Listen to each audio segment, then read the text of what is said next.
All right, boys. Another fighter that was added to EA Sports UFC 4 was Brandon Royval. Brandon Royval was added to the flyweight division, as you guys can see him right here. His character model looks pretty good. I think he's one of the more accurate character models that we've seen so far. The long torso, his face, everything, it matches exactly the way the man looks. And I think he's a solid addition to this weight class as well. He's tall for the weight class. He's long for the weight class. I've used him a couple times, and I really love the way the man moves. I love his attacks, and he's also someone that you could use to fight exactly how he fights in the octagon and actually have a lot of success. And that is what I'm going to try to do with this fighter showcase I'm going to do right now. It's going to be just one fight. I'll try to do one fight just to give you guys a good feel of him. Let's take a look at this man's stats. Starting things off with his perks. Of course, he's got wake up call, out the gates, workhorse, carved of wood. And what you're going to notice with these perks is that these perks allows you to get things going quick. He's a very fast starter in real life. Referee says go, he goes. If you guys go back and watch his fight versus Kai France, he defeated Kai France. He stopped him by submission. Beat him by submission in round 2, and it was a very impressive performance. Not just that, you look at his fights against Match Snell, his fight against Mateus Nicolau, same thing. His match with Tim Elliott, he's a very quick starter. He goes, and these perks represents that very well, right? You've got wake up call right there, which allows you to recover from stuns and knockdowns more quickly. So if you're pushing the pace early and you're getting dropped, this allows you to recover quickly.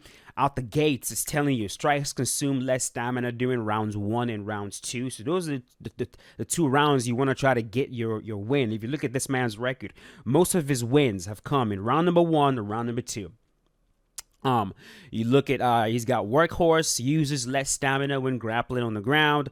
Carved of wood, incoming damage is less effective when you have less health than your opponent. So he's the perfect guy, right? Well, he's one of the perfect guys in this weight class. If what you want to do is just go out there, attack your opponent from bell to bell, he's your guy.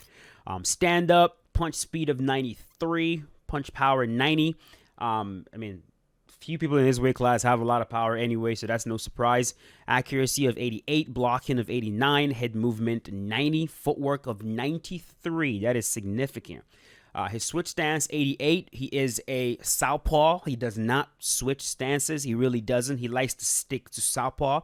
And so, if you're going to use him, something to definitely keep in mind. His kick power of 92, kick speed of 92, which is important because he is a big fan of roundhouse kicks to the body. He will throw roundhouse kicks to the body from both legs, and he does a very good job of following up with his hands as well. His grappling, takedown 88, top control a 93, significant.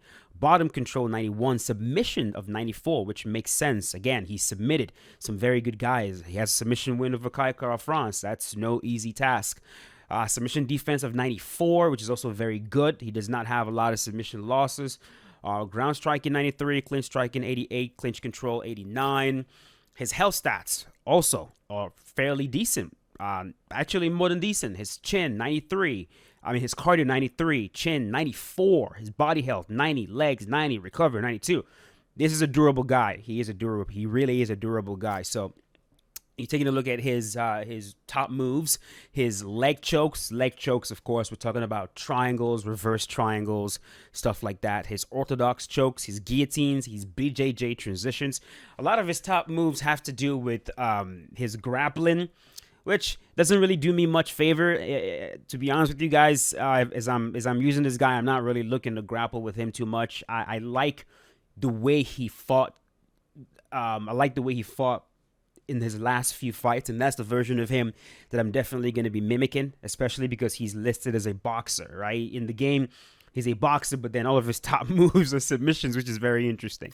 But yeah, there you have him. Brandon Royval, 5'9" in the flyweight division. He's going to be one of the absolute tallest fighters in this weight class that you're going to be dealing with. So we are going to go and use him right now. I'm going to try, like I said, get one solid fight in, showcase him, And then later on, we're going to do like a full-on fighter showcase. So this is going to be him making his debut on the channel. So hope you guys are enjoying this one. Let's go get a match in, and I'll see you guys there. All right. So we're facing you might not win. That's quite the assumption. We're facing TJ Dillashaw. Yeah, let's go. Let's go. So with Brandon Royval, what you're looking for is he's essentially your classic. All right, this man said, "I want to do this." Brandon Royval is your classic southpaw, right? He's your classic southpaw. Most of his big attacks will come from the left, so he's got the left hand, he's got the roundhouse to the body, which we're gonna throw a lot of in this fight. And then he's got the check hook as well. He's kind of like a Luke Rockhold, right? A lot of southpaws, they have very good check hooks. So their right hooks are very good. They'll throw it out as every chance they get over your shoulder. And when they're at distance, they'll fire off a roundhouse at you, a roundhouse to the body. And Brandon Royval definitely does that. A vast majority of his weapons, that's what it looks like. So that is what we're going to be doing right here. There is a combination that he loves to throw in real life that you can't throw in the game, which is, well, you can't throw at him at least, which is unfortunate. He loves the Machida roundhouse to the body followed by a cross. That's a combination that Lyoto Machida really used. He used to use in his career. It's the same. Really, bro? It's the same combination he used to sit down Rashad Evans. Roundhouse to the body, boom, followed by a cross. But if you try to do that in the game, there's a clear delay. It's not a combo. So, or else I'd be using it. Royval also loves the knee, the lead knee down the middle, followed by a right hook. So he's got combos like that where he fires a kick at you or fires a leg technique at you and immediately follows it up with a punch.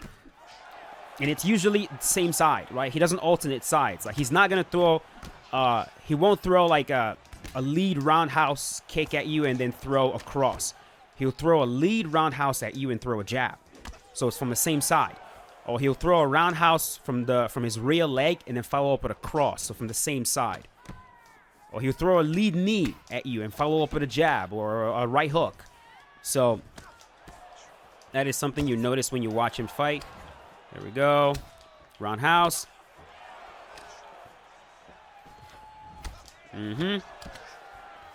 This man's body. Got him. Yoo. There we go. He is barely blocking these roundhouse kicks, man. Leg kick. Here we go. Let's look for the lead roundhouse to the head. Oh! Get up, sir. Get up. Stand up. Stand up for your right. There we go.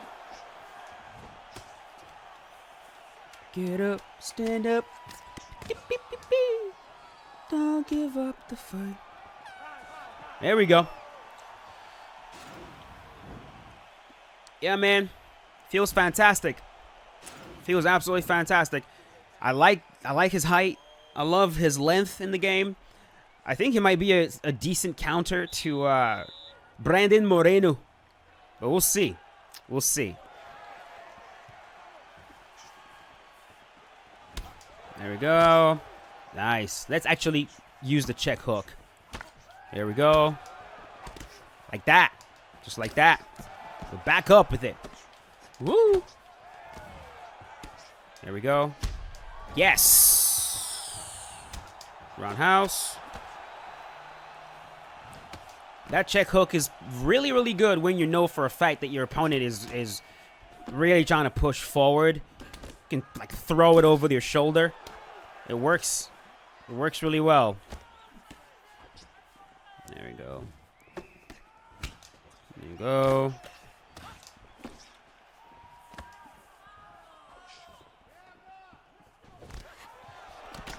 Yeah. I love landing that.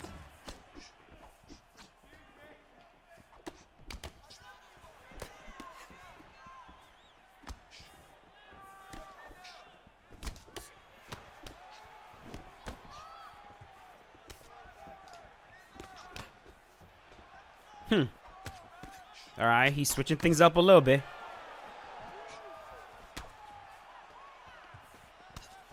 I gotta say, man, kudos to EA. They have, like, we're gonna start hearing about EA Sports UFC 5 in 2 months, and EA is still back up. Who do you think you are, doing that whole, bro? Don't even do that shit, bro. Like, come on, bro. I will break up that whole freaking sequence of you entering the pocket with a cross. I will break it up with a front kick.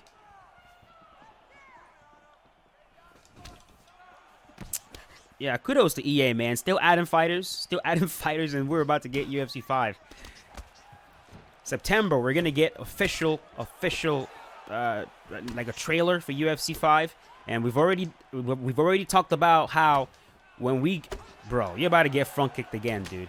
We've already talked about how when we get information, like legit, after the first official trailer, like a month or 2 at most.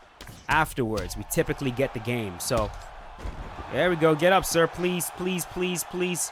So with the way this is going, bro, we might get UFC 4 updates up until UFC 5. I respect it. And UFC 4 has been out for like what, 3 years now? Jeez, how the hell did we make it work for so long? I don't know how we've made it work for this long, man. This is crazy. Alright, whatever, bro. Thank you. I beat you already. Yeah, man, I don't know. When I think back at it, man, 3 years of content. 3 years worth of content on this game. And I haven't run out of ideas. And I'm not going to run out of ideas. I promised you that. Oh, man. Yeah. Yeah, I got to pat myself on the back sometimes. It's definitely necessary, you know. Give yourself flowers occasionally. Can't wait for UFC 5, man. You guys have no idea what I have planned. And I'm going to tell you, because you guys asked me, well, hey, can you give us something about UFC 5? Can you give us info? I can't give you info, but I will tell you, it's better than UFC 4. Uh-oh. Uh-oh. Oh, boy. How is it better? In what way? You're going to have to find out. Thank you so much for watching. Leave a like if you enjoyed the video, and I'll see you guys later.